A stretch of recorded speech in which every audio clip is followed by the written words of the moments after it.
Você tem que ensinar, você tem que ensinar. Ensinar como é que é. Vai lá. Não, mas se eu ensinar, o mundo todo vai saber. Aqui tem que aprender só você, só. Vai lá então, vai lá. Tá gravando? De vez em quando, querendo, você solta uma das mãos.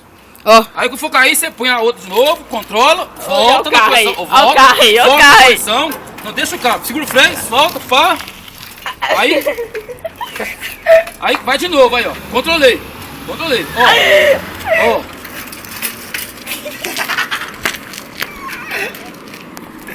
Aí, você de chave e sai.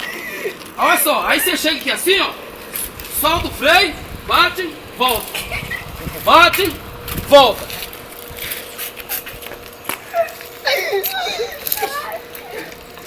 Vai.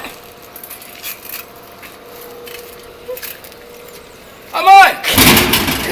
A mãe!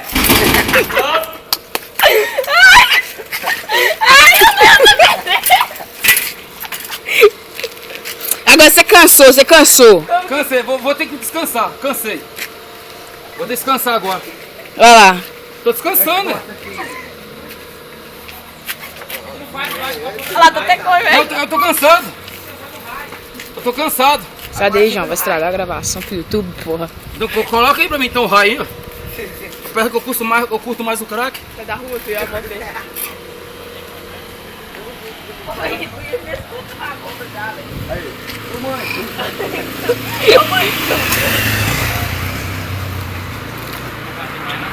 Peraí que tá descansando.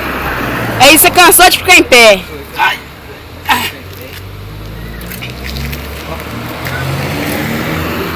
Bicicleta velha, dos doidão, né? Ó, os caras não falam mal de bicicleta não. Ei, bicicleta pra eu cair pro lado, vem cá atrás, outro vem cá atrás pra você ver. Minha cara ninguém vai ver, não? Mas tá gravando. A cara é mais importante. Ele tem que ganhar dinheiro, filma ele.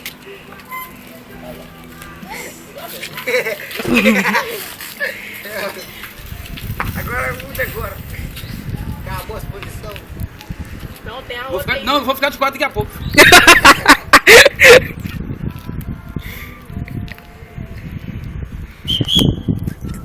R$2,30 de fama já, hein? Como é o negócio do dente? Filma aquele lá. Chega aí, chega aí, chega aí, chega aí. Vai. Faz o negócio do dente pra nós, né? Fica do lado dele aqui, fica do lado dele aqui. Faz negócio do dente, faz negócio do dente. Ah, tá. Faz a parada do dente aí, faz a parada do dente. Caralho. Só doido nesse trem. Só trem mesmo? Põe no YouTube. É, vai pro YouTube. Vou botar tudo lá, vou botar tudo lá. Ele é doido, ele é bom, não? Ele é doido mesmo? Aí, cuidado. Bora, chega, João. Calou?